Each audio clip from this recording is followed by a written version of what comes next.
আসসালামু আলাইকুম। আপনারা সবাই ভালো আছেন তো? আলহামদুলিল্লাহ, আল্লাহর রহমতে আমরাও সবাই ভালোই আছি। তো আজকে একটা রেসিপি নিয়ে আসলাম। গরুর মাংস চবড়ি দিয়ে আলু দিয়ে রান্না হবে। তো এখানে মাংসের পরিমাণটা খুবই কম, চবড়ি নিছি অনেকটাই। তো এই চবড়ি ওর বাবার জন্য ঠিক নেই, এই জন্য ভাবলাম ছেলের জন্য এই চবড়িটা দিয়ে একটু আলুর পরিমাণটা বেশি দিয়ে রান্না করে দিই। তো কীভাবে রান্না করব সেটাই আপনাদের সাথে শেয়ার করব। আগে এটা আমি একটু এখানে আদা রসুন পেঁয়াজ বাটা,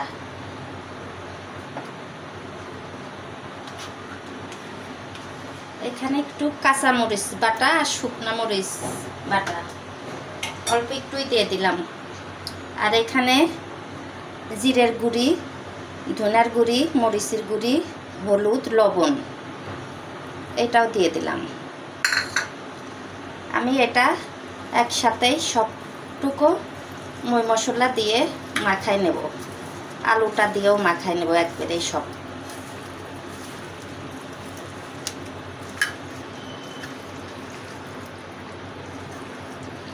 এটা ভালো করে সুন্দর করে মাখায়া আমি রেখে দেব। 15 মিনিট মতো রেখে দিলে পারে তারপরে আমি চুলায় ফিরে আসব।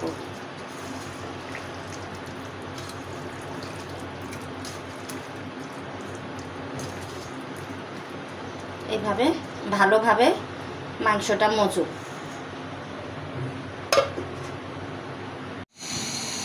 তো আমার তেল গরম হয়ে গেছে, এখন পেঁয়াজটা দিয়ে দিই।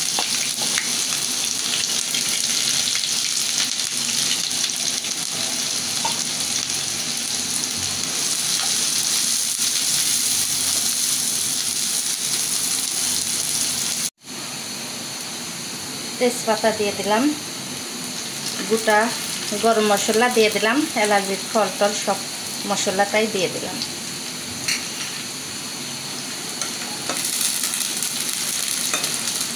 পেঁয়াজটা আমি লাল লাল করে বেরেস্তার মতো করে ভাজি করে নেব, তারপরে মাংসটা আমি দেব।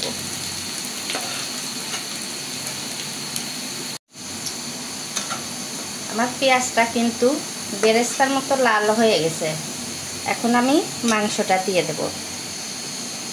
এই যে এগুলো চবড়ি, এই চবড়িটা এটা হচ্ছে মোটা চবড়ি। এই মোটা চবড়িগুলো একদম তেল হয়ে মিশিয়ে যাবে।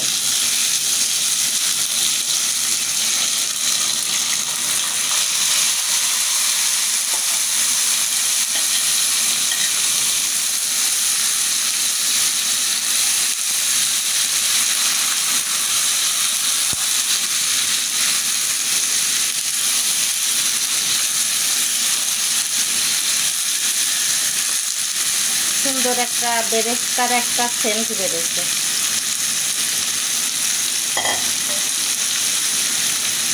আমি আলুটা মাংসের সাথে কষায় আলুটা আবার উঠায় রাখবো, আবার ঝোল যখন দেবো তখন আমি আলুটা আবার ঝোলের উপর দিয়ে দেবো।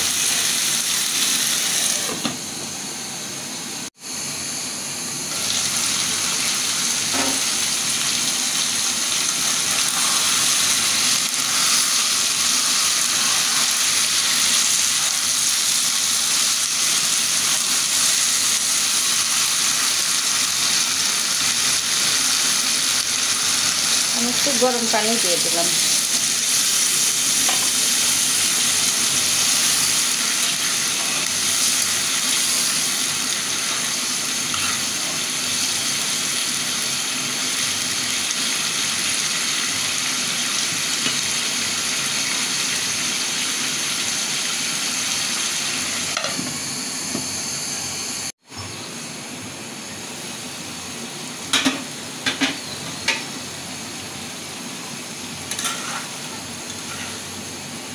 আমি এখন এই আলুটা উঠায় রাখবো। আলুটা আমার এই যে সিদ্ধ হয়ে গেছে।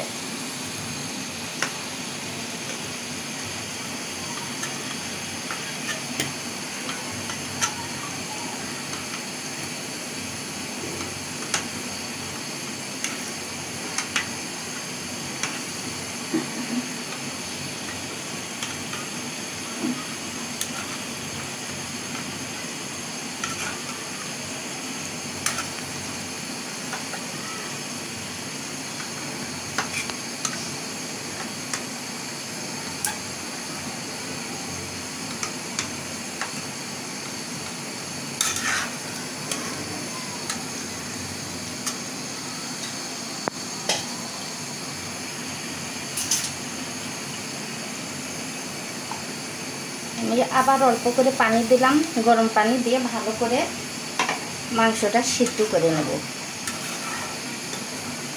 অল্প অল্প করে পানি দিয়ে দিয়ে মাংসটা সুন্দর করে কষিয়ে নেব। এদিকে মাংসটা হইতে থাক, এদিকে ডাউলটা আর এক চুলায় বসায় দেব। তো এটা মসুরির ডাল আমি ভিজায় রাখছিলাম, একটু ধুয়ে টুয়ে নিছি। এখন আমি মরিচ, পেঁয়াজ, রসুন এটা দিয়ে দিলাম, হলুদ দিয়ে দিলাম,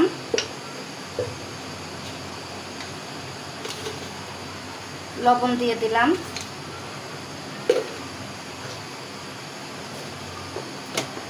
তেল দিয়ে দিলাম।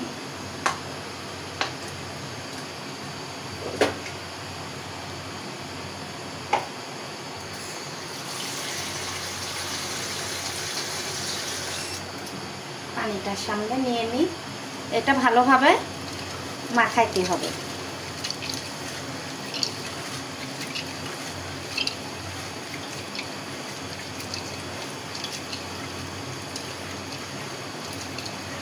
পাতিলের ভিতরে রান্না করতেছি যাতে তাড়াতাড়ি সিদ্ধটা হয়ে যায় ডালটা।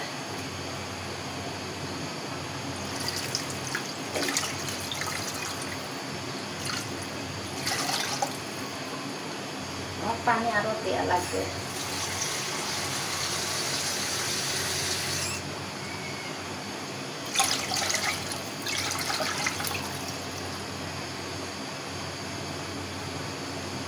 আমি এটা আর একটা চুলাইতে ডালটা বসাই দেব।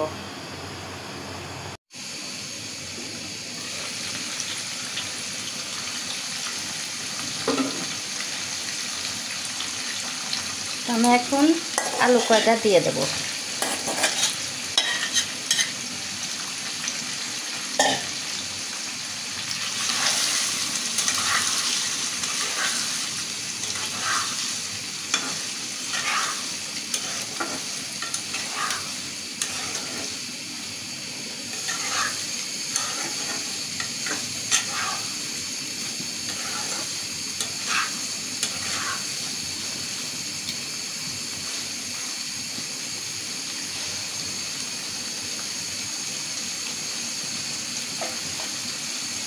আমি এখন ঝোলের পানি দিয়ে দিই।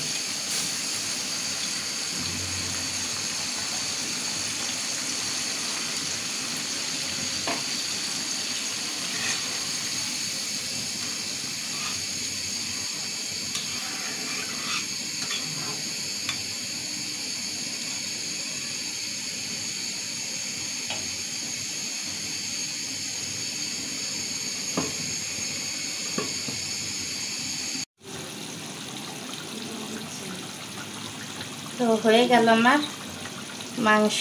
একটু ভাজা জিরে আর গরম মশলা দিয়ে দিলাম।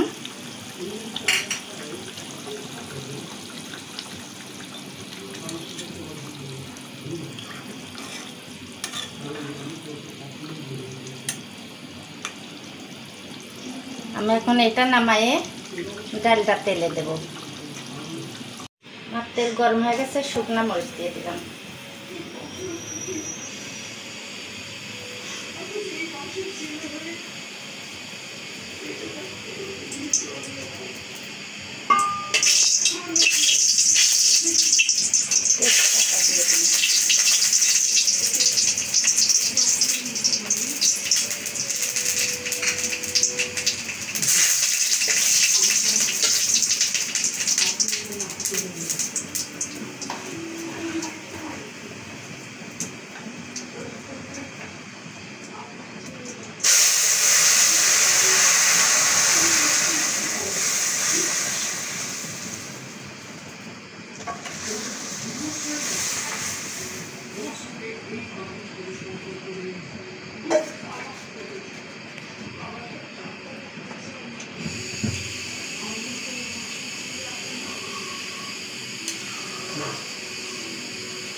ডালটাও আমার হয়ে গেছে।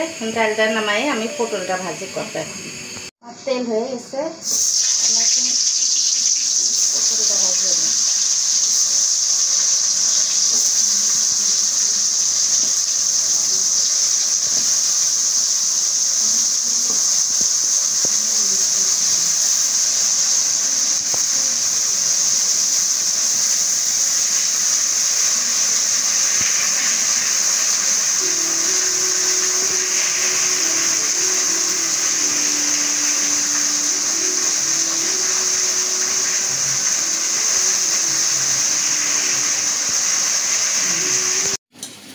তো আমার পটল ভাজি লাল লাল করে ভাজা হয়ে গেছে।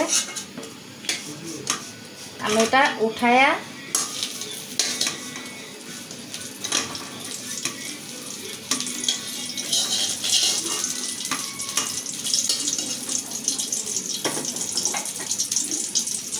এই তেলে আমি পেঁয়াজ মরিচ ভেজে নেব।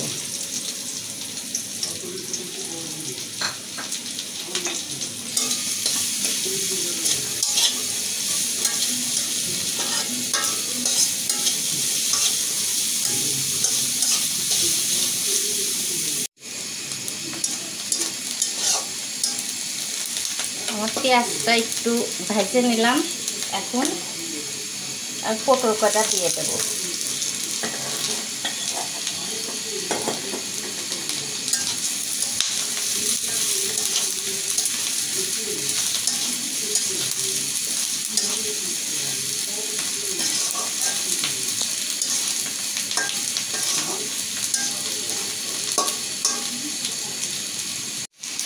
আমি একটু ধনে পাতা দিয়ে দিই।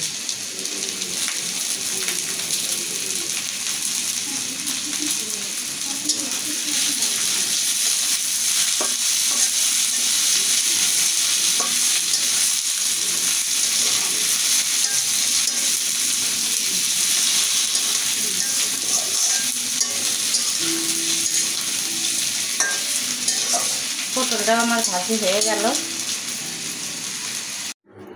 তো হয়ে গেল আমার 3টে রেসিপি, পটল ভাজি, গরুর মাংস, ডাউল। আজকে রাতের খাবার ছিল এটা। তো যেটুকু করলাম আপনাদের সাথে শেয়ার করলাম। যদি একটু ভালো লেগে থাকে লাইক শেয়ার করবেন। আর আজ এই পর্যন্তই। আপনারা ভালো থাকবেন, সুস্থ থাকবেন, সবাইকে ভালো রাখবেন। আল্লাহ হাফেজ।